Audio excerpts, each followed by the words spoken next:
Hi, this is Doug Morrison. Welcome to this episode of Be a Better Teacher with more tips on how you can be a better teacher, trainer, or instructor.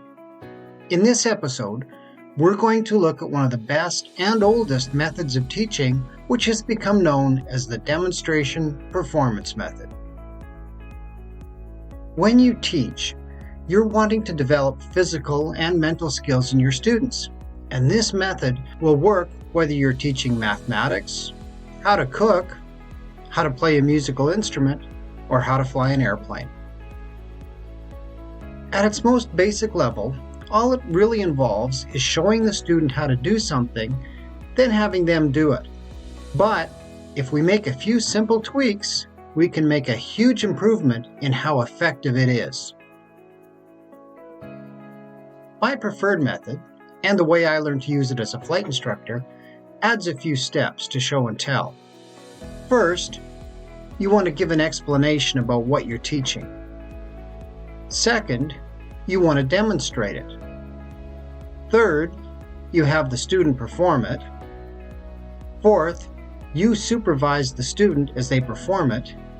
And number 5, you evaluate their performance. Depending on you, your student, and what you're teaching, you can reverse the order of the first 2 steps by showing and then explaining, or you could even do them both at the same time. Experiment a bit with it and see what works best for you. What I often did was to end my flying lessons by demonstrating to the student what they'd learn on the next lesson. That way, when they were preparing for the next flight by reading their manuals, they'd have a clear picture of exactly what it was like and not be confused about it as they read about it, or worse, get a false impression about how it was going to go about. Now, I always find myself that if I see something done first, it removes a lot of the mystery and apprehension about learning that skill. Next, prior to the flight, we talk about what we were going to do, discussing the theory and the practice necessary to master that maneuver. Then I'd start the actual flight by demonstrating it once again, this time with a commentary on what I was doing, why, and how. Then I'd ask them questions about what they were about to do, which did 2 things. First, it let me know they were ready to learn and try it on their own. Secondly, it gave the students some confidence, because being able to explain to me what they were going to do showed them that they'd already learned something. With the first 2 steps out of the way, it's time for the student to try it for themselves. But on their first attempt, I talk them through it step by step, helping them to remember the steps in the correct order and preventing them from making any major mistakes. It was sort of like I was the training wheels on their bicycle. Once they'd completed their first successful attempt at the exercise, I'd let them try it on their own with no input or correction from me, unless of course they were putting themselves or the airplane at risk. The final step was to evaluate their performance. Now, the best way I found to do this is to critique them. That does not mean I criticize them. I didn't want to discourage my students. I followed 3 steps in critiquing them. First, I'd tell them what they did right. Second, I'd tell them what they did wrong or what needed improvement. And third, I'd tell them very specifically how to improve or exactly what to do different.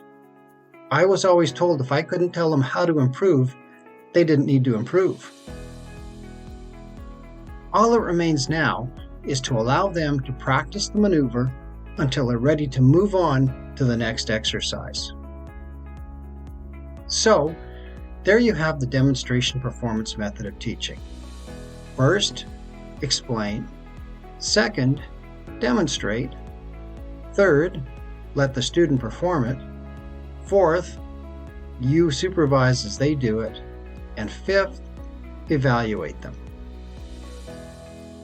If you have your own favorite teaching tips, or if you found something useful in this video, feel free to leave a comment below. If you found this video helpful, then please help me to keep producing this kind of content by liking, sharing, and subscribing. And when you subscribe, hit that notification button so you'll be sure to know when new videos come out. If you'd like to see more videos with helpful teaching tips, check out the links I posted below to previous videos. Do you ever feel that your students aren't fully engaged in your lessons, or that they aren't learning your material as well as they need to? If so, check out my Teaching for Effect course. When I was a flight instructor, my job and the lives of my students depended on how effectively I taught. In fact, records were kept of every student I trained, so I was held accountable for any deficiencies in my teaching.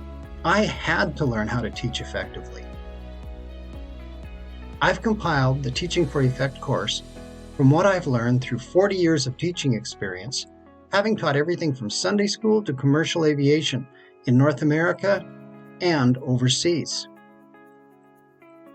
It can be taught online, both in groups and one-on-one. If you prefer, it's also available as an online self-paced course that comes complete with a workbook and homework assignments that can help you to apply what you learn in your own teaching. If you're interested or would like more information, check out the link posted below this video. We'll see you next time, and in the meantime, keep on teaching effectively.